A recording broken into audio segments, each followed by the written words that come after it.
El dolor más grande no fue la traición, sino la voz que la pronunció, la de mi propio hijo. Creí que la vida me lo había enseñado todo, pero la peor lección llegó cuando menos lo esperaba. Lo que sucedió después de esas palabras que me dijo, nadie jamás lo creyó. Te prometo que la revelación que está por venir te va a impactar, porque mi herencia no era lo que él esperaba, ni de lejos. El suelo desapareció bajo mis pies. Era como si, de repente, el hombre que crié con todo mi amor se volviera un extraño. Una de mis manos envejecidas sintió el peso del anillo de compromiso que siempre usé, pero la otra sintió la ausencia del respeto que él debería tener. Si la persona en quien más confías te traicionara así, en tu propia casa, ¿qué harías? No te vayas sin escuchar la última frase, porque si pierdes esta lección, puede que nunca más tengas la oportunidad de entender el verdadero valor de una familia. Y cuando todo parecía perdido, tomé mi testamento, cambié una sola frase, y así fue. Como mi venganza lo cambió todo para siempre. Mi nombre es Carmen Rojas, tengo 78 años, y siempre he vivido en el mismo pueblo de pescadores, en la costa de la península de Yucatán. Fui costurera toda la vida, de esas que todavía miden la tela con cinta de tela y guardan botones en cajitas de metal. Viuda desde hace más de 20 años, seguí cuidando la casa que construí con mi esposo, una casita sencilla, de paredes encaladas, llenas de retratos en blanco y negro, y muebles de madera que todavía rechinan cuando alguien se sienta. Era en ese espacio donde me sentía segura, entre el olor del café de olla y el sonido del mar en el fondo, recordando todos los días que la vida puede ser dura, pero también hermosa. Mi rutina era predecible y, en cierto modo, cómoda. Me despertaba temprano, preparaba el café, barría la terraza, y ya dejaba la máquina de coser lista para recibir a algún vecino que necesitara un ajuste o un dobladillo. En las horas más tranquilas, me dedicaba a bordar. Para mis nietos, pequeños detalles de colores que yo creía que algún día formarían parte de su memoria. Los domingos, la casa se animaba más, porque mi hijo, Ricardo, venía a visitarme con su esposa, Mónica, y los 2 niños. Siempre preparaba la mesa como si fuera una fiesta, porque ver a mi familia reunida todavía era lo que me daba aliento. Ese domingo en particular, el calor era pesado, de esos que se pegan a la piel y hacen que hasta el viento parezca perezoso. Yo había puesto manteles limpios en la mesa y dejado los frijoles en el fuego, mientras esperaba que los niños llegaran corriendo para abrazarme. Pero, en cambio, vi a Ricardo entrar por la puerta con el rostro tenso, las cejas fruncidas como si llevara una tormenta dentro de él. Mónica venía justo detrás, impecable como siempre, con los labios pintados de rojo y esa mirada fría que nunca se mezcló bien con mi forma de ser. Sentí en el aire que no era una visita común. Ricardo no me abrazó como de costumbre, solo tiró las llaves en la mesa y respiró hondo, como quien necesitaba explotar. Los niños corrieron al patio, ajenos a lo que sucedía, y Mónica se acomodó en la silla con la prisa de quien ya esperaba un espectáculo. Yo, todavía con el delantal puesto, me senté despacio, tratando de descifrar lo que estaba a punto de suceder. El corazón ya latía acelerado, no por el calor, sino por el extraño silencio que se apoderó de la sala. Fue Ricardo quien rompió el silencio, diciendo que necesitaba hablar conmigo. Seriamente. Explicó que tenía un proyecto de negocio, algo que, según él, podría salvar a la familia de futuras dificultades. Hablaba rápido, mezclando términos que yo no entendía bien, pero la urgencia en su voz dejaba claro que no se trataba solo de un sueño, sino de un pedido de ayuda. En el fondo, yo ya sabía lo que vendría: dinero. Siempre se trataba de eso cuando el tono de la conversación cambiaba. Con calma, le pregunté cuánto necesitaba. La respuesta fue una cantidad grande, mucho mayor de lo que yo podría disponer sin comprometer todo lo que tenía. Respiré hondo y dije la verdad: no podía darle esa cantidad, pero podría ayudar de otras maneras, conversando, aconsejando, incluso cosiendo para juntar un poco más. Fue cuando vi los ojos de Mónica brillar, no de emoción, sino de rabia. Se inclinó hacia adelante y disparó, con una voz cortante: usted siempre ha sido una tacaña, guardando lo poco que tiene como si fuera un tesoro, pero no le importa el futuro de sus propios nietos. Aquellas palabras quemaron más que cualquier sol de verano. Antes de que yo pudiera responder, Ricardo, mi hijo, el niño que cargué en mis brazos y enseñé a andar, endosó el ataque. Con un tono duro, me miró directamente y dijo: no te mereces nada de lo que tienes, mamá. Todo lo que has hecho es retener mi futuro. Las palabras resonaron en mi cabeza como vidrio rompiéndose. Sentí como si el suelo se hubiera hundido, como si todos los sacrificios que hice se hubieran reducido a polvo. En segundos. Me quedé inmóvil, mirándolo sin reconocer al hombre delante de mí. No era solo la furia en el rostro, era la frialdad en la mirada, como si yo fuera un obstáculo, y no la madre que lo crió con tanto esfuerzo. En ese instante, un silencio pesado cayó entre nosotros, pero dentro de mí algo comenzó a transformarse. Dolió, sí, como nunca había dolido antes. Pero en medio de ese dolor, una decisión silenciosa comenzó a nacer: no dejaría que aquellas palabras fueran el final de mi historia. Y recordé el testamento cerrado con llave en el cajón de mi habitación, un documento que hasta entonces era solo una precaución, pero que ahora ganaba un nuevo sentido. Después de esa frase que me atravesó como una navaja, el tiempo pareció arrastrarse. Todavía sentía el olor de los frijoles en el fuego viniendo de la cocina, pero era como si todo se hubiera quedado distante, irrelevante ante las palabras de mi hijo. Mi corazón latía acelerado, y noté mis manos temblorosas sobre el delantal, como si intentaran sujetar una vida que se escurría entre los dedos. Quería decir algo, cualquier cosa que mostrara que yo no era la mujer egoísta que ellos pintaban, pero la voz simplemente no salía. El silencio en la sala se volvió tan espeso que hasta el rechinido de la silla de Mónica cuando se recostó sonó como un insulto. La casa que siempre fue mi refugio, en ese momento, parecía haberse transformado en una trampa donde yo estaba siendo juzgada sin derecho a defensa. Cuando finalmente pude respirar hondo, miré a Ricardo y traté de encontrar, en algún rincón de su rostro, al niño que una vez fue. Recordé las veces en que llegaba corriendo de la escuela, con las rodillas raspadas y los ojos brillantes, y yo le ponía la pomada cantándole bajito para que se calmara. Recordé las noches en que cosí hasta la madrugada para comprar su primera guitarra, porque él decía que quería aprender música. Nada de eso parecía tener peso alguno ahora, ante la frialdad que vi en sus ojos.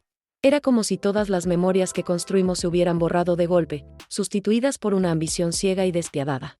Mónica no perdió tiempo en alimentar aquel fuego. Es claro que ella nunca va a ayudar, Ricardo. Tu madre siempre ha pensado más en sí misma que en ti. Por eso su vida nunca ha salido de este lugar. Yo escuché aquello y sentí como si estuviera siendo apuñalada con palabras. Nunca necesité lujo, ni lo quise, pero escuchar que mi casa, mi modo de vida, se usaran en mi contra fue cruel. Yo sabía que ella nunca me tuvo en alta estima, pero presenciar a mi propio hijo estando de acuerdo con esa visión fue más de lo que podía soportar. Aún así, no grité, no levanté la voz. Permanecí en silencio, observando, y dentro de mí algo se movía, como una marea que retrocede antes de una ola gigante. Me levanté despacio, sin prisa, y solo dije que necesitaba revisar la estufa para que los frijoles no se quemaran. Era una excusa, claro. En realidad, necesitaba respirar. Necesitaba alejarme de esa mirada que me atravesaba como si fuera una carga. Entré en la cocina y me apoyé en el fregadero, dejando que las lágrimas cayeran sin control. Pero no eran solo lágrimas de desesperación. Era una mezcla de dolor y de algo nuevo, una determinación que surgía allí, entre sollozos. Recordé el cajón cerrado con llave en mi habitación, donde guardaba el testamento escrito años atrás, todavía con letra firme, cuando decidí que era importante dejar todo organizado. Hasta ese día, yo veía aquello como una precaución para evitar futuras peleas. Ahora, ese papel parecía un escudo. Mientras me secaba el rostro con el paño de cocina, escuché las voces bajas en la sala. Estaban hablando de mí como si yo ya no estuviera presente, como si yo fuera solo un obstáculo en una conversación de negocios. Ricardo decía que, tal vez era hora de vender la casa, y se me heló la sangre. Esa casa no era solo paredes y techo, era el último pedazo de mi esposo, era donde crié a mi hijo, donde cosí cada centímetro de nuestra vida. La idea de ver todo reducido a un número, a una negociación, me revoltó como pocas cosas antes. Y allí me di cuenta, mi hijo no quería solo dinero. Quería arrancarme mi propia historia. Volví a la sala con el rostro ya limpio, pero los ojos todavía llorosos. Me senté de nuevo, y en lugar de discutir, solo me quedé observando. Vi cómo Ricardo evitaba mirarme, prefiriendo mirar sus propias manos. Vi cómo Mónica se erguía como quien ya hubiera ganado una batalla. Y, por primera vez, sentí una extraña calma. Yo ya sabía lo que necesitaba hacer. No sería en ese momento, no sería en medio de esa pelea, pero la decisión ya estaba tomada dentro de mí. La humillación que sufrí en esa sala no se quedaría sin respuesta. En ese instante, los niños volvieron corriendo del patio, trayendo la energía inocente que parecía no caber en la gravedad de ese ambiente. Me abrazaron, pidiendo pastel, y yo los acogí como siempre hice, con una sonrisa que escondía toda la tormenta. Los miré y pensé que tal vez ellos eran la verdadera razón de todo, los verdaderos herederos de algo que no se mide en dinero, sino en dignidad. El peso de las palabras de Ricardo todavía dolía, pero ver a mis nietos me recordaba que la vida sigue, y que yo todavía tenía un papel importante que cumplir. El almuerzo se sirvió en silencio. Cada cucharada de frijoles parecía atravesar la garganta con dificultad. Yo observaba los rostros en la mesa y me daba cuenta de que algo se había roto entre nosotros. Ya no era solo un desacuerdo, era una fisura profunda, difícil de cerrar. Terminé mi comida en silencio, comiendo despacio, mientras ya planeaba lo que haría cuando ellos se fueran. No era venganza lo que sentía, sino justicia. Yo no permitiría que mi vida fuera reducida a una transacción. El testamento que estaba guardado en mi habitación se convertiría en mi respuesta, un mensaje que quedaría para después de que yo me fuera, pero que resonaría fuerte en la memoria de quien hoy se atrevía a llamarme tacaña. Cuando el postre terminó y los niños volvieron a jugar en el patio, sentí que el peso de su presencia finalmente me daba algo de respiro. Pero la tensión entre nosotros los adultos continuaba densa, como si el aire se hubiera vuelto demasiado pesado para ser respirado. Mónica se levantó primero, acomodándose el bolso en el hombro y diciendo que tenían compromisos, mientras miraba a Ricardo, esperando que él terminara la visita. Mi hijo, sin dirigirme una sola palabra de afecto, solo murmuró un «gracias por el almuerzo» y me lanzó una mirada seca, llena de resentimiento. La escena me hirió aún más porque yo sabía que aquello no era una discusión pasajera, algo profundo se había roto allí. Los acompañé hasta la puerta, como siempre hacía, pero sin la habitual ternura. Los niños me abrazaron corriendo, diciendo que volverían el próximo fin de semana, sin darse cuenta de la gravedad de lo que estaba sucediendo. Cuando ellos entraron en el auto, me quedé parada en el umbral de la puerta, observando el polvo de la carretera levantarse a medida que se alejaban. El ruido del motor se fue, pero dentro de mí, el eco de aquellas palabras, «no te mereces nada de lo que tienes», continuaba martillando como una sentencia. Cerré la puerta despacio, y por primera vez en muchos años, sentí la soledad de mi casa pesar como plomo sobre mis hombros. Volví a la sala y miré la mesa, todavía llena de platos sucios y vasos por la mitad. Parecía que el ambiente guardaba la memoria de la pelea, impregnado con una energía que ya no era de familia, sino de un tribunal. Me senté de nuevo en la silla donde escuché aquellas palabras y dejé que las lágrimas rodaran. Lloré no solo por lo que se dijo, sino por todo lo que significaba, la ingratitud, la ceguera, el desprecio por todo lo que construí con tanto esfuerzo. Me sentí pequeña, invisible, como si mi vida entera se hubiera reducido a un obstáculo. Pero en medio del dolor, una llama de resistencia comenzó a encenderse. Decidí entonces que no esperaría a que el tiempo curara aquello. El tiempo, yo sabía, solo profundizaría las heridas si no tomaba una actitud. Me levanté, me lavé el rostro y subí a la habitación. Abrí el cajón cerrado con llave de la cómoda, ese que rara vez tocaba, y saqué la carpeta de cuero donde guardaba los documentos importantes. Entre ellos estaba mi testamento, escrito años atrás en el registro de la ciudad vecina, con letras todavía firmes y claras. Pasé los dedos por el papel, sintiendo cada palabra como si hubiera sido escrita exactamente para ese día. Era como si hubiera previsto, sin saberlo, que ese dolor vendría un día, y que yo necesitaría estar preparada. Me senté al borde de la cama, con el documento en las manos, y releí cada línea. Mi testamento no era grandioso, la casa, algunos ahorros, unos terrenos pequeños heredados de mis padres. Pero lo que estaba escrito allí no era sobre riqueza. Era sobre justicia, sobre dejar claro quien realmente valoraba mi historia. Ya en esa época, yo había tomado la decisión de dividir la herencia de una forma diferente, dejando la mayor parte para mis nietos y destinando solo una pequeña fracción para Ricardo. Yo sabía que eso podría un día ser motivo de conflicto, pero en ese momento, la certeza dentro de mí era absoluta, había acertado. Aún así, en ese domingo, me di cuenta de que necesitaba revisar algunos detalles. No quería solo dejar una herencia material, sino también un mensaje. Algo que quedara marcado como una enseñanza. Pasé el resto de la tarde escribiendo una carta, de mi propio puño y letra, explicando mis elecciones. No usé palabras de rencor, ni de venganza. Escribí con la misma firmeza con la que cosí toda la vida, línea por línea, punto por punto. En ella, conté que todo lo que hice fue pensando en el bien de la familia, que los sacrificios no fueron pocos, y que la verdadera riqueza no está en el dinero, sino en el respeto. Mientras escribía, sentí una extraña paz. Era como si, finalmente, hubiera retomado el control de mi propia historia. Afuera, el sol se ponía despacio, tiñendo el cielo de naranja y rosa, y el ruido del mar llegaba suave por la ventana entreabierta. Pensé en mi esposo, en cuanto habría sufrido si hubiera presenciado esa escena, y me prometí a mí misma que no dejaría que su memoria fuera manchada por la ingratitud. El testamento, ahora, no era solo un papel legal. Era mi voz, era la forma de garantizar que mi vida no fuera borrada por el egoísmo. Guardé la carta junto al testamento y cerré de nuevo la carpeta, asegurando el cajón con firmeza. Al acostarme esa noche, el peso todavía estaba en mi pecho, pero diferente, ya no era solo dolor, era también decisión. Yo no sabía cómo sería el próximo domingo, ni si Ricardo volvería a buscarme. Pero sabía que, pasara lo que pasara, yo ya había tomado la actitud necesaria. Mi historia no sería silenciada, y mi legado no sería moldeado por la ingratitud. Por primera vez en ese día, logré cerrar los ojos y dormir en paz. A la mañana siguiente, me desperté más temprano de lo habitual. El sol ni siquiera había salido por completo, pero yo ya estaba sentada en la terraza, escuchando el sonido de los primeros barcos que regresaban de la pesca. El olor del mar, que siempre me trajo consuelo, en ese momento parecía recordarme que la vida está hecha de ciclos, de idas y vueltas, de mareas que se llevan y traen. Preparé mi café, me senté en silencio y me quedé mirando la carretera vacía, tratando de imaginar cómo sería el próximo encuentro con mi hijo. Dentro de mí, había una herida abierta, pero también una certeza: ya no podría ser la misma Carmen de antes, la que aceptaba callada las palabras duras y dejaba que los demás decidieran por ella.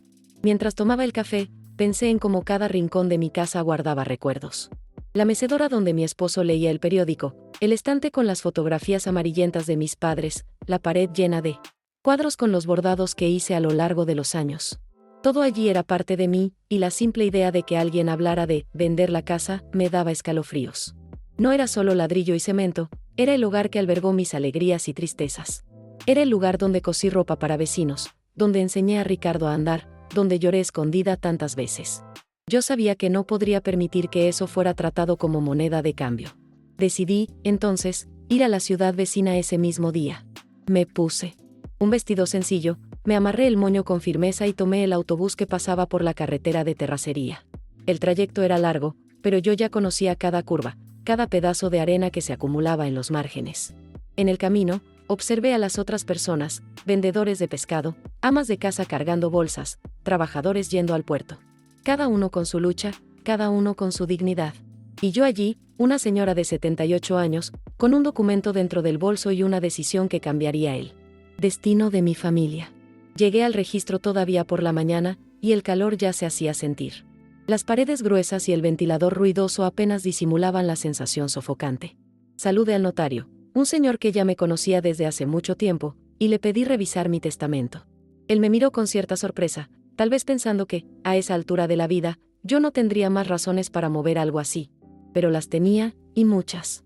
Me senté delante de él, le entregué el documento y le expliqué con calma que necesitaba agregar una carta explicativa, adjuntándola de forma oficial, para que no quedaran dudas sobre mis intenciones. Mientras él leía lo que yo había escrito la noche anterior, me quedé observando los detalles de la sala, el sonido de las páginas siendo pasadas, el polvo bailando en los haces de luz que entraban por la ventana, el olor a papel antiguo. Era como si todo me estuviera recordando que lo que yo hacía allí no era solo burocracia, era un acto de coraje. Al terminar, me miró con respeto y dijo: «Doña Carmen, sus palabras son firmes. Eso dejará claro lo que usted desea». Sentí un alivio apoderarse de mi pecho, como si me hubiera quitado una piedra enorme de la espalda. De regreso a casa, el autobús estaba más lleno. Un niño pequeño se dormía en el regazo de su madre, y yo me quedé pensando en lo frágil que es la vida y, al mismo tiempo, lo resiliente. Recordé a mis nietos y su cálido abrazo del día anterior. Era por ellos que yo hacía todo aquello. Si un día crecían sin entender, que al menos mis palabras en el testamento pudieran mostrarles quién fui y lo que creía. Sonreí sola, mirando por la ventana, mientras la carretera de terracería se extendía hasta desaparecer en el horizonte. Al llegar a casa, sentí un cansancio mezclado con ligereza. Puse el bolso sobre la mesa, me quité los zapatos y caminé por la sala como si estuviera viendo cada detalle por primera vez. Pasé la mano por el brazo de la silla donde Ricardo se había sentado, y un pinchazo de dolor volvió, pero ya no era el mismo de ayer. Era un dolor que se transformaba en fuerza. Preparé un plato sencillo de arroz y pescado, almorcé sola, y después volví a coser. El ruido de la máquina me trajo de vuelta a mi rutina, como si cada punto dado fuera una forma de coser también las grietas de mi corazón. Por la tarde, mientras bordaba una toalla con flores azules, escuché golpes en la puerta. Mi corazón se aceleró al instante, imaginando que pudiera ser Ricardo volviendo a discutir. Pero, para mi alivio, era solo la vecina, doña Elena, trayendo un pedazo de pan de elote recién horneado. Nos sentamos en la terraza, tomamos café juntas, y ella, sin saber de nada, comenzó a hablar de la vida, de las cosechas, de los hijos. Yo la escuché con atención, pero al mismo tiempo me di cuenta de lo inmenso que era el valor de ese momento sencillo. Era de eso que yo quería rodearme, de personas que compartieran, que sumaran, que trajeran ligereza. no de quien me minimizaba. Los días siguientes fueron de silencio. Ricardo no llamó, Mónica no apareció con mensajes, y ni siquiera los niños vinieron corriendo por el portón como solían hacerlo. La ausencia de ellos dolía, claro, pero al mismo tiempo me ofreció un espacio para reflexionar. Pasé más tiempo en la terraza, escuchando el mar y cosiendo ropa sencilla para los vecinos, como siempre hice. Me di cuenta de que aquella soledad tenía dos lados, el de la nostalgia, pero también el de la libertad. Era extraño admitirlo, pero después de esa tarde de humillación, yo ya no sentía tanta necesidad de tener mi casa llena todos los domingos. El vacío, en ese momento, parecía más honesto que la presencia cargada de resentimiento. Aún así, no dejaba de pensar en lo que habría pasado con mi hijo. ¿Será que ese negocio era realmente real, o solo una excusa para arrancarme lo que quedaba? Yo conocía bien a Ricardo, tal vez hasta mejor de lo que a él le gustaría. Él siempre tuvo sueños grandes, pero poca paciencia para esperar el tiempo correcto. Cuando era niño, quería subirse al bote de su padre antes incluso de saber nadar. Cuando joven, quería ganar dinero rápido sin entender que las cosas tardan años en florecer. Y ahora, de adulto, parecía repetir los mismos pasos, siempre con prisa, siempre creyendo que alguien debería ceder para que él lo consiguiera. Las noches eran las más difíciles. Me acostaba en la cama y el silencio de la casa se transformaba en recuerdos. Sus palabras volvían, como una marea, golpeándome una y otra vez. No te mereces nada de lo que tienes. Era imposible no revivir ese momento, y cada vez que lo recordaba, parecía que el corazón me dolía en otro punto. Pero también fue en esas noches que comencé a fortalecer la decisión dentro de mí. Si había pasado la vida entera cosiendo hilos que se rompían, yo también podía coser el rumbo de mi propia historia. Y ese rumbo, ahora, no permitiría que mi legado fuera diluido por la ambición de quien no supo valorarlo. El viernes de esa misma semana, fui al mercado de la ciudad a comprar frutas y verduras. El movimiento, el ruido de las voces llamando a los clientes, el olor a pescado fresco mezclado con el de especias, todo aquello me trajo un cierto alivio. Gente sencilla, cada uno cuidando de su propia vida, intercambiando monedas, risas y quejas por el calor. Allí, nadie me juzgaba, nadie me minimizaba. Yo era solo doña Carmen la costurera, la misma de siempre. Cargando mis bolsas llenas, me di cuenta de que todavía había mucho valor en las pequeñas cosas, en las rutinas que me recordaban quién era yo en verdad. En el camino de regreso, encontré a don Joaquín, un pescador viejo que conocía a mi esposo desde niño. Me saludó con una sonrisa desdentada y me preguntó por los nietos. Dudé por un instante, pero le respondí que estaban bien. No quise exponer el dolor que yo llevaba. Él comentó sobre lo dura que anda la vida, pero que, al final de cuentas, lo que queda es el recuerdo de lo que uno hace por las personas. Esa frase se quedó resonando en mí durante todo el trayecto de regreso. Tal vez fuera un recordatorio de que el amor que di a lo largo de la vida jamás podría ser borrado, aunque no fuera reconocido en ese momento. El sábado por la noche, mientras organizaba la casa, escuché pasos en la carretera. Por un instante, pensé que era Ricardo, pero era solo un grupo de jóvenes riendo fuerte camino a la playa. Suspiré aliviada, pero el corazón todavía se aceleraba solo con pensar en un reencuentro. No sabía cómo sería cuando él volviera. ¿Vendría con rabia, cobrando más dinero? ¿O vendría arrepentido, pidiendo disculpas? En el fondo, temía más la indiferencia que la rabia. Porque la rabia todavía conlleva emoción, pero la indiferencia es como un agujero sin fondo. El domingo, me desperté antes de que saliera el sol y ya empecé a preparar la casa, como si esperara visita. Puse un mantel limpio en la mesa, hice café fresco y dejé los frijoles en el fuego. No sabía si vendrían, pero el hábito de años era difícil de abandonar. El reloj fue avanzando, y a cada hora que pasaba, la esperanza disminuía. Al mediodía, me di cuenta de que no vendrían. Me senté sola en la mesa, me serví mi plato y comí en silencio. El sabor de la comida era el mismo, pero la ausencia a mi alrededor era ensordecedora. Fue en ese momento que me di cuenta, yo necesitaba, de una vez por todas, aprender a vivir para mí. Después del almuerzo, decidí ir a la iglesia del pueblo. Me senté en el último banco, escuchando los cantos suaves que resonaban en el espacio. No fui a buscar consuelo divino, sino un poco de paz dentro de mí. Miré las imágenes, las velas encendidas, y pensé en cuántas madres ya habían llorado por sus hijos sin nunca recibir reconocimiento. Salí de allí más ligera, como si hubiera dejado parte del dolor en el altar. Caminé de regreso a casa con pasos lentos, y la brisa del mar me acompañó. Yo sabía que la vida todavía me traería nuevos enfrentamientos, pero también sabía que yo ya tenía dentro de mí la fuerza para resistir. La semana siguiente comenzó como todas las otras, con el sonido de las gaviotas sobrevolando el mar y el olor del café fresco llenando la cocina. Pero había algo diferente en el aire, una sensación de que algo estaba a punto de suceder. Pasé la mañana cosiendo una falda para doña Elena, tratando de distraerme, pero la aguja parecía escaparse de mi mano más de lo habitual. Era como si mi intuición supiera que ese domingo no terminaría en silencio como el anterior. Y yo estaba en lo cierto.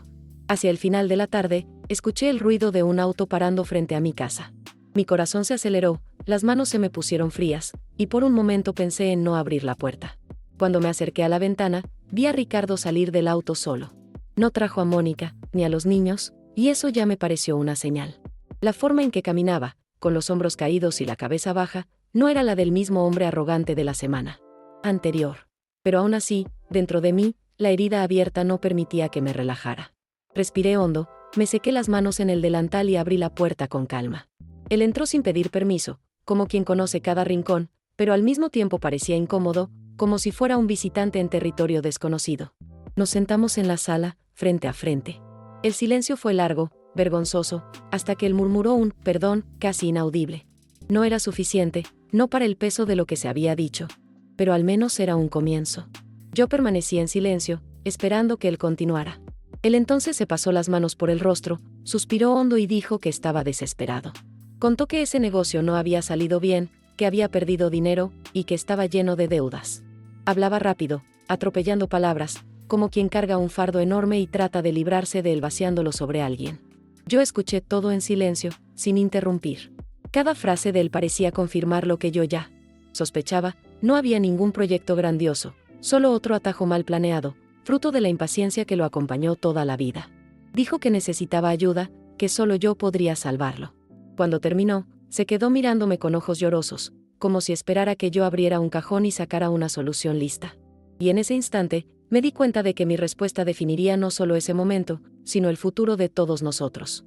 Respiré hondo y dije con calma: Ricardo, yo no soy un banco, ni una caja fuerte. Soy tu madre. Lo que yo tenía para dar, ya lo di toda mi vida. Di mi tiempo, mi juventud, mis noches sin dormir. Di todo lo que pude. Pero no puedo, y tampoco quiero, sostener tus errores para siempre. Vi su rostro contraerse de dolor, como si aquellas palabras fueran más duras de lo que las de él habían sido conmigo. Pero era necesario. Yo ya no podía fingir que el problema no existía. Él intentó insistir, dijo que estaba a punto de perder la casa donde vivía, que Mónica ya no lo soportaba, que los niños necesitaban estabilidad. Yo lo escuché, pero en el fondo ya tenía mi decisión. Me levanté, fui a la cómoda y traje la carpeta de cuero. La puse sobre la mesa, sin abrirla, y dije: aquí adentro está la respuesta para todo. Tal vez no la que esperas, pero la que valdrá cuando yo ya no esté aquí. Él se quedó mirando la carpeta como si fuera un enigma. Quiso abrirla en ese momento, pero yo puse la mano sobre la suya y le dije que no era el momento. Le expliqué que ese documento no era solo un testamento, era también una lección. Le conté que ya había revisado todo y adjuntado una carta, para que nadie lo interpretara de forma equivocada. Le dije que los nietos serían los mayores beneficiados, porque ellos todavía tenían el futuro por delante. Y que él, como hijo, recibiría solo lo suficiente para no decir que fue olvidado. No es un castigo, Ricardo, le dije con firmeza, es una consecuencia. Quien no sabe cuidar de lo que tiene, nunca va a aprender si sigue recibiendo todo en bandeja de plata. Él bajó los ojos, y por primera vez en mucho tiempo vi en él no rabia, sino vergüenza. El silencio que siguió fue pesado, pero diferente al de la semana anterior. Ya no era un silencio de ruptura, sino de reflexión. Ricardo permaneció sentado por algunos minutos, mirando sus propias manos, sin el coraje de mirarme. Yo, por mi parte, sentí que había hecho lo que necesitaba. No con gritos, no con odio, sino con la firmeza de quien sabe el valor de su propia vida. Cuando él finalmente se levantó para irse, me dio un beso rápido en la frente, como hacía cuando era niño. Fue un gesto pequeño, pero que llevaba un peso inmenso. Y supe, allí, que mi decisión estaba en el camino correcto. Cuando la puerta se cerró detrás de Ricardo esa noche, me quedé parada por unos instantes en la sala, escuchando solo el rechinido del portón y el sonido distante del auto alejándose. La casa parecía respirar en silencio, como si también hubiera participado en esa conversación y ahora necesitara recomponerse. Caminé hasta la ventana y miré la carretera oscura, pensando en el peso de las palabras que intercambiamos. Parte de mí sentía tristeza por tener que ser tan dura, pero otra parte, la más firme, sabía que yo había hecho lo que necesitaba. No era solo por mí, era por él también. A veces, amar a un hijo significa poner límites, aunque eso duela más en la madre que en él. Esa noche, me costó conciliar el sueño. Me acosté en la cama y me quedé mirando el techo, recordando cuando Ricardo era pequeño y tenía miedo de la oscuridad. Yo me sentaba a su lado y le cantaba bajito hasta que se dormía tranquilo. Ahora, era él quien parecía perdido en la oscuridad, pero yo ya no podía sostener su mano como antes. Él necesitaba aprender a enfrentar solo sus propios fantasmas. Ese pensamiento me trajo lágrimas silenciosas, pero también un cierto alivio. Yo había hecho mi parte, y ahora le correspondía a él decidir qué haría con eso. Al día siguiente, retomé mi rutina como siempre.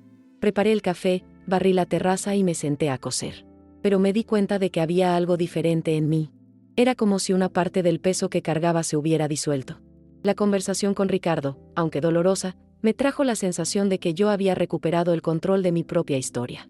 Ya no me veía como víctima de la ingratitud, sino como alguien que había elegido reaccionar. Era extraño, casi contradictorio, sentir paz en medio de la tormenta, pero fue exactamente eso lo que sentí en esa mañana soleada. Durante la semana, los vecinos venían como de costumbre a buscar encargos o solo a charlar. Yo sonreía, ofrecía café, y nadie imaginaba la guerra silenciosa que se vivía dentro de mi familia. En el fondo, agradecía por eso. La vida sencilla del pueblo me ayudaba a recordar que, a pesar de todo, el mundo seguía girando. Las mareas no paraban por el dolor de una madre, los barcos seguían regresando con pescado, y el viento continuaba soplando. Esa normalidad me sustentaba, me recordaba que yo no estaba sola en el universo, que mi dolor era solo uno más entre tantos que todos cargan. Fue el jueves, al final de la tarde, que recibí una llamada inesperada. Era Ricardo. Su voz estaba embargada, casi irreconocible. Él no me pidió dinero esta vez, no habló de deudas o negocios. Solo dijo: «Mamá, he pensado mucho en lo que usted me dijo. Creo que necesitaba escuchar eso». Me quedé en silencio por unos segundos, porque mi corazón parecía haber dejado de latir. Yo esperaba resistencia, rabia, incluso un alejamiento definitivo. Pero escuchar aquellas palabras fue como sentir un hilo de esperanza reencendiéndose, frágil, pero real. Hablé con él por unos minutos. No hablamos de testamento, ni de bienes, ni de futuro. Solo de cosas sencillas, como la salud de los niños, su trabajo, el calor que hacía en el pueblo. Era casi como volver en el tiempo, cuando todavía podíamos conversar sin pesos ocultos. Al colgar, me quedé mirando el teléfono en mis manos, reflexionando sobre cómo la vida da vueltas. Tal vez esa fuera solo una pequeña apertura, pero ya era suficiente para mostrarme que la semilla del cambio había sido plantada. El sábado, cuando fui al mercado de nuevo, encontré a algunas madres conocidas que hablaban de sus hijos con orgullo. Yo las escuché, sonreí, pero dentro de mí había una mezcla de sentimientos. Orgullo y dolor convivían lado a lado. Yo sabía que Ricardo tenía mucho que aprender, pero también sabía que, de alguna forma, mis palabras habían comenzado a surtir efecto. Y eso me dio fuerzas para seguir adelante. Volví a casa con mis bolsas llenas, pero con el corazón más ligero que en las últimas semanas. Ese domingo, para mi sorpresa, Ricardo apareció de nuevo, esta vez acompañado solo por los niños. Ellos corrieron hacia mí, abrazando mis piernas y riendo como siempre. Sentí una alegría inmensa al ver que, al menos para ellos, nada había cambiado. Ricardo entró despacio, con un semblante diferente, más calmado, casi humilde. No había Mónica para envenenar las palabras, ni reclamos en la punta de la lengua. Solo él, mi hijo, intentando reconstruir un puente que casi se había derrumbado. Y en ese momento, me di cuenta de que la vida me estaba ofreciendo la oportunidad de sanar no solo mi dolor, sino también el de él. Preparé la mesa como siempre hacía, pero esta vez el gesto tenía otro peso. Mientras ponía los platos y acomodaba el mantel de flores, noté que mis manos temblaban. Ligeramente, no de cansancio, sino de la expectativa de lo que ese almuerzo significaría. Ricardo estaba sentado en la sala, observando a los niños jugar en el patio, y parecía perdido en sus propios pensamientos. Yo, desde la cocina, lo observaba discretamente, y por primera vez en mucho tiempo logré ver en él no solo al hombre duro e impaciente que me había herido, sino también a ese niño que un día sostuvo mi mano con miedo a la oscuridad. Los niños entraron corriendo, pidiendo pastel incluso, antes del almuerzo, y nos reímos juntos de esa escena. La inocencia de ellos llenaba la casa de una forma que ni el silencio pesado de la semana anterior había logrado borrar. Cuando todos se sentaron a la mesa, la atmósfera era diferente. No había gritos, acusaciones o reclamos. El ruido de los cubiertos chocando contra los platos parecía música. Yo servía los frijoles y el arroz, y Ricardo aceptaba en silencio, agradeciendo bajito. Cada gesto de él, por más simple que fuera, parecía llevar una intención nueva, un tímido intento de acercamiento.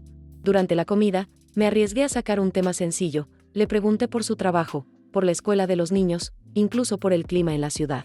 Él respondió con calma, sin prisa, como si estuviera eligiendo cada palabra para no estropear ese momento. Hubo pausas largas entre las frases, pero eran pausas que no dolían, eran espacios donde cabía la reflexión. Yo sentía que, poco a poco, estábamos reconstruyendo algo. No sería de la noche a la mañana, yo lo sabía, pero era el comienzo de un camino que tal vez aún pudiera llevarnos de vuelta a un lugar de respeto. Después del almuerzo, llevé a los niños al patio y nos quedamos observando a las gallinas escarbando y a los barcos regresando al mar. Me hicieron preguntas sobre cuando yo era joven, sobre cómo era jugar en esa misma tierra, y yo les conté historias sencillas, pero llenas de vida. Mientras tanto, me di cuenta de que Ricardo estaba parado en la puerta, observándonos en silencio. Su mirada, por primera vez en mucho tiempo, no era de reclamo ni de indiferencia. Era una mirada cargada de algo que yo no veía desde hace años, nostalgia. Nostalgia de cuando éramos solo madre e hijo, sin las complicaciones de la vida adulta. Cuando los niños corrieron al patio vecino, aproveché para hablar con Ricardo a solas. Le pregunté si había pensado en lo que le dije en la última visita. Él suspiró hondo, apoyó los codos en la mesa y dijo: «Mamá, sé que me equivoqué. Fui demasiado duro. Solo que estaba desesperado y no vi otra salida».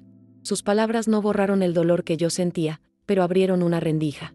Lo escuché con atención y le respondí con firmeza: «El desespero no justifica el irrespeto, Ricardo. Yo soy tu madre, no tu enemiga. Todo lo que tengo, lo construí con sudor. No acepto que esto sea tratado como nada». Él bajó la cabeza y se quedó en silencio por unos instantes. El ruido distante del mar llenaba el espacio entre nosotros, como si la propia naturaleza quisiera mediar la conversación. Entonces, él me miró a los ojos y dijo: «Entendí, mamá. Ya no quiero hablar de dinero. Solo quiero que usted no me aleje del todo. No lo soportaría».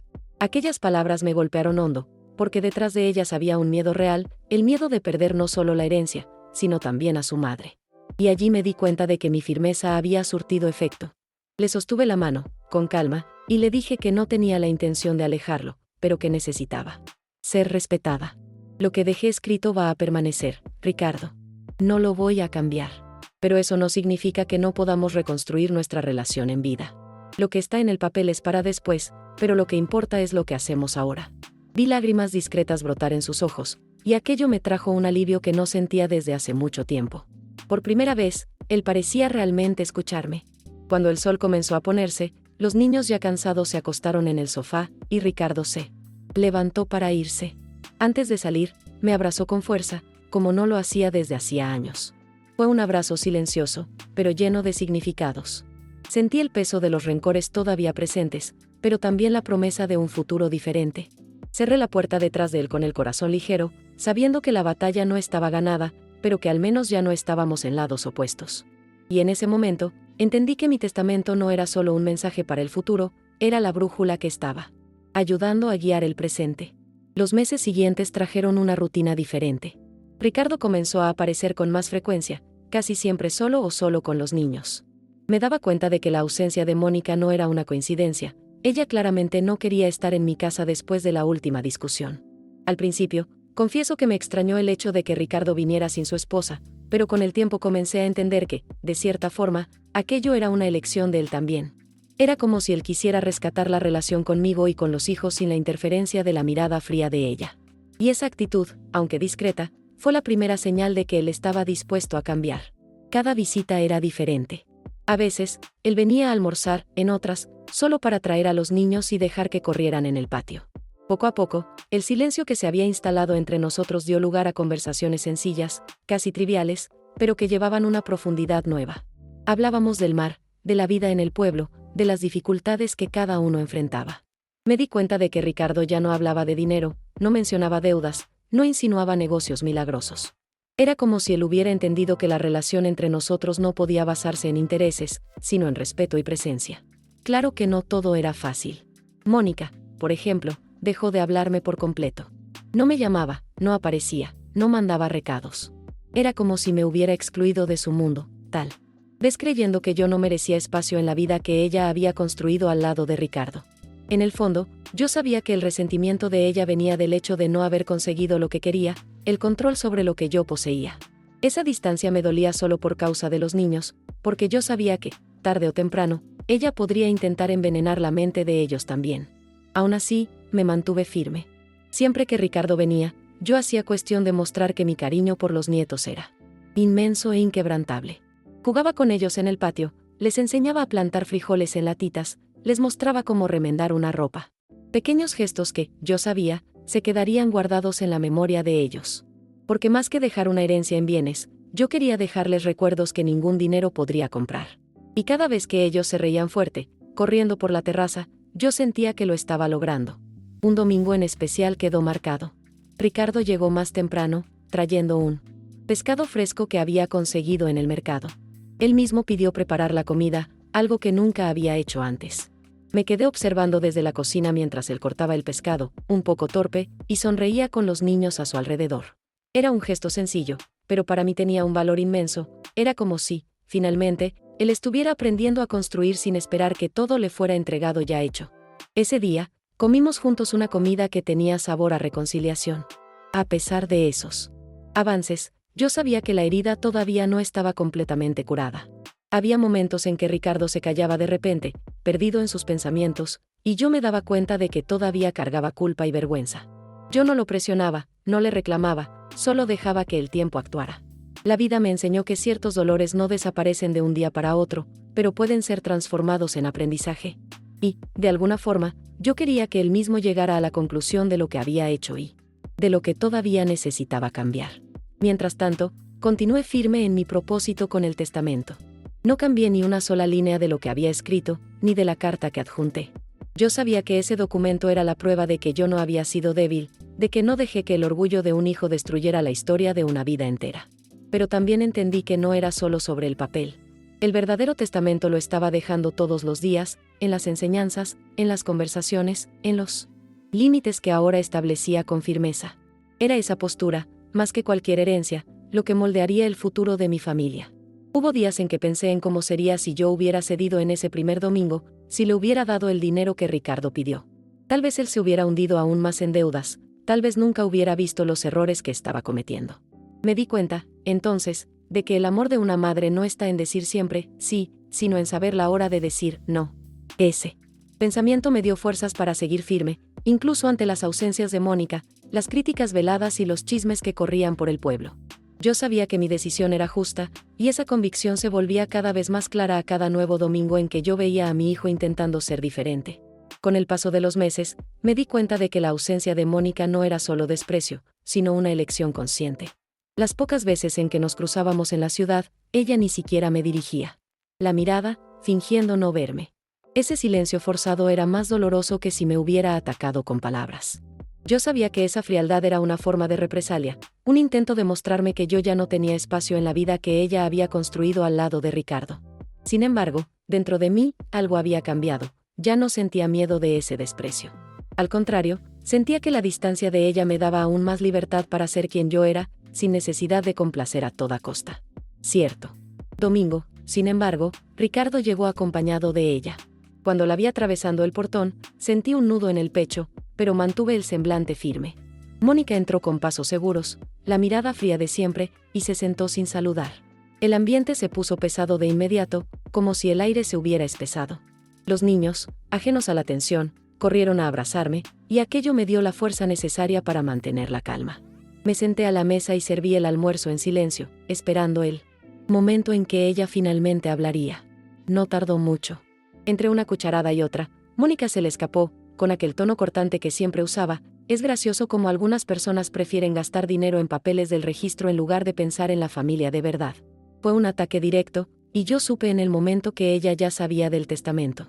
No sé si por Ricardo o por algún chisme que le llegó, pero estaba claro que el asunto había salido de la sombra. Respiré hondo, acomodé la silla y respondí con firmeza: Mónica, la familia de verdad se construye con respeto. El resto es consecuencia. El silencio que siguió fue casi ensordecedor. Ricardo bajó los ojos, claramente incómodo, y los niños dejaron de reír, dándose cuenta de que algo andaba mal. Mónica mantuvo la mirada fija en mí, como si intentara intimidarme. Pero yo ya no era la misma Carmen asustada que lloraba en silencio. Yo había aprendido a transformar el dolor en firmeza. Entonces, sin elevar la voz, continué. Yo ya escribí lo que necesitaba escribir. Lo que dejaré está decidido. No voy a cambiar porque alguien me llame tacaña o egoísta. Quien me conoce sabe la verdad. Y quien no me conoce, no se la merece. Ella se puso roja, apretó los cubiertos con fuerza, pero no respondió. Tal vez porque esperaba que yo retrocediera, que me disculpara como tantas veces hice en el pasado. Pero no esta vez. La comida terminó en silencio, pesado, pero que, para mí, fue una victoria. Yo había dicho lo que necesitaba, mirándola a los ojos, sin desviar. Cuando ellos se fueron ese día, sentí un alivio profundo, como si me hubiera quitado una piedra enorme del pecho. Yo sabía que el conflicto no estaba terminado, pero tenía la certeza de que, por primera vez, la posición estaba clara, yo no cedería. Esa noche, me senté en la terraza con una taza de té y me quedé mirando el cielo estrellado. El viento traía el olor salado del mar, y yo pensaba en cómo la vida me había enseñado, a la fuerza, que la dignidad no se negocia. Tal vez me había tardado demasiado en entender eso, tal vez había cedido en muchas cosas en el pasado. Pero ahora, al final de la vida, yo no dejaría que mi historia fuera borrada por personas que no sabían el valor de lo que es luchar. El testamento era solo una parte de eso, el verdadero legado era mi postura ante todo. En los días siguientes, Ricardo volvió a visitarme solo. Noté que estaba más callado de lo habitual, como si cargara la culpa por el conflicto entre Mónica y yo. En cierto momento, se arriesgó a preguntar si yo no podría ser más flexible para evitar peleas. Yo lo miré con ternura, pero también con firmeza, y le respondí, flexible he sido toda la vida, Ricardo. Ahora es hora de ser firme. Porque lo que está en juego no es solo dinero, es respeto. Él no insistió más, y ese silencio, para mí, fue una señal de que, en el fondo, él comenzaba a entender. Con el tiempo, me di cuenta de que mi decisión se estaba volviendo una especie de parteaguas. Para algunos, yo era vista como terca, demasiado rígida. Para otros, como alguien valiente, que no se dejó doblegar por la presión de la familia. Para mí, era solo la forma de garantizar que, cuando yo ya no estuviera aquí, mi historia fuera contada de la manera correcta. Yo no podía controlar las elecciones de Ricardo, ni la frialdad de Mónica, pero podía garantizar que mis últimas palabras, escritas de mi propio puño y letra, dejaran claro lo que más valoré en la vida: justicia, amor y dignidad. Con el paso de las semanas, comencé a notar que los niños se estaban volviendo el verdadero hilo que mantenía a la familia unida. Siempre que venían, traían vida a la casa, esparciendo risas por el patio y transformando el ambiente pesado en algo más ligero. Yo me aferraba a esos momentos como quien sostiene una cuerda en medio de la tormenta. Ellos no tenían la culpa de las elecciones de sus padres, ni de las palabras duras que resonaron dentro de estas paredes.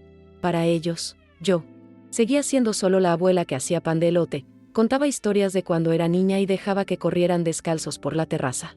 Y era exactamente por eso que yo sabía, todo lo que yo tenía, al final, debería ser para ellos. Cierta tarde, mientras bordábamos juntos, sí, porque hasta convencí a los dos a sostener la aguja, el mayor me preguntó si yo me quedaría siempre allí en esa casa. Sonreí y le dije que sí, que esa era mi casa y siempre lo sería. Pero por dentro, la pregunta de él me hizo reflexionar sobre el tiempo. Yo sabía que mis días estaban contados, que la edad no me daba garantías.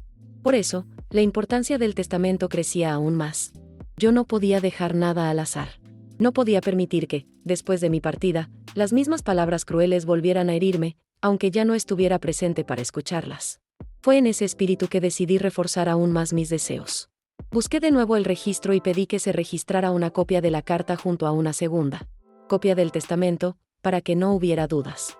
El notario, ya acostumbrado a mí, escuchó en silencio y me dijo: «Doña Carmen, usted es más firme que mucha gente joven que pasa por aquí». Sonreí ligeramente, pero en el fondo sabía que aquello no era solo firmeza, era necesidad. Yo necesitaba protegerme hasta el último suspiro, necesitaba garantizar que lo que construí con sudor no fuera tratado como moneda de cambio. Mónica, por otro lado, no disimulaba su incomodidad. Una vez, la encontré pasada en el mercado y ella no contuvo el veneno. «Usted se va a arrepentir de poner a esos niños por encima de todo». Tragué saliva, pero respondí con calma: «Prefiero arrepentirme de amar demasiado que de no amar lo suficiente». Ella resopló y se fue sin mirar atrás. Aquellas palabras me dolieron, pero también sirvieron como confirmación de que yo estaba en el camino correcto. Quien ve el amor como debilidad jamás podría ser merecedor de herencia alguna. Ricardo, por su parte, parecía dividido. Algunos días, venía tranquilo, conversaba conmigo, mostraba señales claras de arrepentimiento. En otros, llegaba tenso, como si cargara el peso de los reclamos de su esposa sobre los hombros. Yo me daba cuenta del conflicto en él, pero ya no interfería. Aprendí que mi función ahora no era arreglar los errores de él, sino mostrarle los límites. Y, poco a poco, fui entendiendo que tal vez esa era la mayor lección de todas, enseñarle a mi hijo que no todo amor se traduce en entrega incondicional. El verdadero amor, a veces, está en mostrar dónde termina la paciencia. Los niños, cada vez más cerca, comenzaron a pasar fines de semana conmigo, especialmente cuando Mónica inventaba excusas para no venir. En esas ocasiones, me sentía completa de nuevo. Les preparaba el desayuno con atole y pan dulce, los llevaba hasta la orilla del mar para mojar los pies en la arena, les contaba historias del abuelo que no conocieron. Y, en cada una de esas experiencias, yo sabía que estaba plantando semillas. Tal vez un día, cuando fueran adultos y recordaran la infancia, serían esas memorias las que los guiarían, mucho más que cualquier herencia material. En uno de esos domingos, el más pequeño me abrazó fuerte y me dijo: «Abuela, yo quiero ser como usted cuando sea grande». Mis ojos se llenaron de lágrimas al instante, porque allí estaba la respuesta que yo necesitaba. Lo que dejaría no era solo una casa, un pedazo de tierra o algo de dinero. Lo que dejaría era carácter, era ejemplo. Esa frase de mi nieto se quedó resonando en mí por días, como un bálsamo. Fue el recordatorio de que, a pesar de todos los dolores y conflictos, yo había hecho algo correcto, había mostrado, incluso sin palabras, que la dignidad es el bien más precioso que alguien puede heredar. Esa noche, al acostarme, sentí una paz que hacía mucho tiempo no experimentaba. Miré las paredes de la casa, las fotos antiguas de mi esposo, los muebles que resistieron al tiempo, y me di cuenta de que todo aquello había cumplido su papel. La casa no era solo un refugio, era un testimonio de una vida vivida con sacrificio y amor. Cerré los ojos con la certeza de que, pasara lo que pasara de allí en adelante, mi legado estaba protegido. Porque no estaba solo en el papel del testamento, sino en los corazones de esos dos niños que, sin saberlo, se convirtieron en mi mayor victoria. El día de la confrontación final llegó en un domingo sofocante, de esos en que el viento parece demasiado pesado para traer alivio. Yo ya presentía que algo iba a suceder, porque Ricardo había llamado la víspera diciendo que vendría con toda la familia. La forma en que habló, breve, vacilante, me dejó en alerta. Pasé la mañana arreglando la casa como de costumbre, pero en el fondo sabía que el almuerzo no sería solo una comida más. Sería el momento de poner las cartas sobre la mesa, de dejar claro, sin rodeos, aquello que ya estaba escrito en papel y en mi alma. Cuando el auto se detuvo frente a la casa, escuché las puertas cerrándose, y justo después, los pasos firmes de Mónica entrando por el portón. Ella no me saludó, solo jaló a los niños del brazo y entró con esa expresión de quien no vino a compartir afecto, sino a librar una batalla. Ricardo, detrás de ella, parecía cargado de tensión, como si estuviera a punto de presenciar un incendio. El ambiente se puso pesado tan pronto como se sentaron a la mesa. Ni las risas inocentes de los nietos fueron capaces de suavizar la atmósfera. Mónica no. Perdió el tiempo. Todavía con el plato vacío, se cruzó de brazos y disparó: «Doña Carmen, yo sé muy bien lo que usted hizo. Ese testamento ridículo, esa carta, todo eso es solo para excluirme, para humillarme. Pero sepa que no lo voy a aceptar». Su voz resonó por la sala como una navaja. Los niños se quedaron en silencio, mirando de uno a otro sin entender. Ricardo bajó la cabeza, claramente sin fuerzas para intervenir. Yo, sin embargo, respiré hondo y mantuve la calma. Ya no era la Carmen asustada, era la Carmen que había aprendido a levantar la voz cuando era necesario. La miré directamente a los ojos y le respondí: «Mónica, yo no escribí nada para humillarte.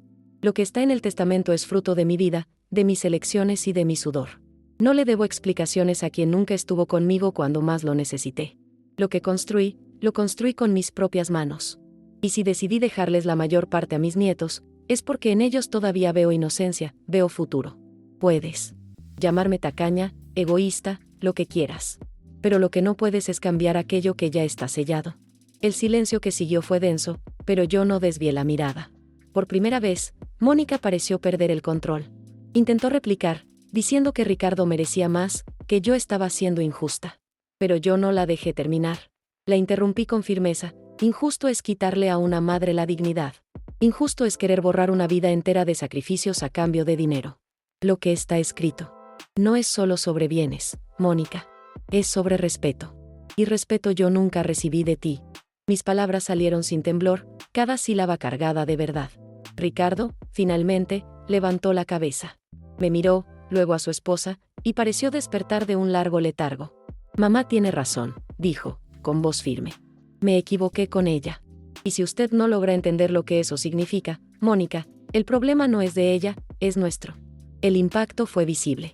Mónica se puso pálida, sin poder creer que su propio esposo ya no estaba de su lado en esa disputa. Los niños, todavía confundidos, volvieron a jugar, como si sintieran que lo peor ya había pasado. Me levanté, fui a la cómoda y traje la carpeta de cuero, poniéndola sobre la mesa entre nosotros. Aquí está lo que tanto la incomoda, le dije, mirando a Mónica. Está todo escrito. No hay secretos, no hay trucos. Solo la verdad de una vida entera. Ella se quedó inmóvil, sin el coraje de abrirla. Ricardo tampoco se movió. Yo entonces continué, un día, cuando yo ya no esté aquí, ustedes van a leer cada línea. Y en ese día, tal vez entiendan que el valor de las cosas no está en cuánto cuestan, sino en cuánto costó conquistarlas. La conversación terminó allí. Mónica se levantó furiosa, se llevó a los niños deprisa y se fue, dejando a Ricardo atrás. Él se quedó sentado, con el rostro cansado, pero los ojos diferentes. Gracias, mamá, dijo solo. Yo asentí en silencio. No necesitaba nada más. La verdad ya estaba dicha, y el futuro ya estaba escrito. Cuando cerré la puerta después de que él se fue, sentí una mezcla de dolor y alivio. Dolía ver a mi familia en pedazos, pero había también la serenidad de quien sabía que había hecho lo correcto. Yo había protegido mi legado y, más que eso, me había protegido a mí misma. En los días que siguieron a la confrontación, la casa permaneció en silencio, pero ya no era un silencio de dolor. Era el silencio de la claridad, de la certeza de que yo había dicho todo lo que necesitaba y que no había nada que esconder. Empecé a caminar más por el patio, a cuidar de mis plantas y a escuchar el mar con más calma, como si cada ola confirmara que la vida sigue, independientemente de las peleas humanas. El peso que cargaba en los hombros parecía más ligero. Dolía, sí, ver a Mónica alejada y rencorosa, pero dentro de mí había paz. Yo sabía que había cumplido mi deber, no solo como madre, sino como mujer que no permitió que su historia fuera borrada. Ricardo volvió a visitarme solo, siempre, trayendo a los niños. Y en cada visita, me daba cuenta de que su mirada hacia mí era diferente, menos arrogante, más humana. Poco a poco, la rabia había cedido espacio para la gratitud silenciosa. Él ya no hablaba de dinero, no hablaba de negocios, solo me preguntaba si yo estaba bien, si necesitaba algo, si los niños estaban dando guerra. Y esas preguntas sencillas tenían un valor enorme para mí. Era la prueba de que, aunque lentamente, él estaba aprendiendo. Y tal vez esa fuera la verdadera herencia que yo estaba dejando, la lección de que el amor solo existe cuando viene acompañado de respeto. En una tarde de cielo rojizo, me senté con mis nietos en la terraza y les conté historias del pasado. Les hablé de cómo conocí a su abuelo, de cómo cosí el vestido de novia de tantas mujeres del pueblo, de cómo luché para criar a su padre sola. Ellos escuchaban atentos, como si cada palabra fuera un tesoro. Y en ese instante me di cuenta de que lo que yo dejaría para ellos no cabría en ningún documento del registro. La verdadera herencia estaba allí, viva, en los ojos curiosos de ellos, en el recuerdo que guardarían de mí no como una mujer rígida, sino como una abuela que los amó por encima de todo. Hoy, cuando pienso en todo lo que sucedió, siento que ese domingo en que escuché a mi propio hijo decir que yo no me merecía nada de lo que tenía fue también el día en que renací. Porque fue a partir de ese dolor que encontré mi fuerza, mi voz y mi coraje para escribir, en vida, el testamento más importante, no el de bienes, sino el de dignidad. Si un día alguien abre esa carpeta de cuero, va a encontrar papeles, sí, pero también va a encontrar la verdad de una mujer que nunca dejó de luchar por respeto. Y eso es lo que quiero que quede, la certeza de que una vida sencilla puede ser grandiosa cuando es vivida con amor, justicia y coraje. A veces, la vida nos pone frente a elecciones difíciles, y el verdadero legado que dejamos no está en los bienes materiales, sino en el respeto que logramos cultivar y en la dignidad a la que no renunciamos. La historia de Doña Carmen nos recuerda esto con cada gesto y cada silencio. ¿Y tú, has pasado por algo similar? ¿Has necesitado ser firme con alguien que amabas para no perderte a ti mismo? Cuéntame en los comentarios, porque compartir esas experiencias también ayuda a otros que pueden estar viviendo algo parecido. Si esta historia te conmovió, compártela con alguien que tal vez necesite escuchar estas palabras hoy. A veces, un video llega en el momento justo para abrir los ojos o calentar el corazón de quien está del otro lado. Y, si quieres seguir más relatos reales como este, suscríbete y quédate cerca. Cada historia que contamos aquí es una invitación a reflexionar sobre la vida, la familia y la fuerza que llevamos dentro de nosotros.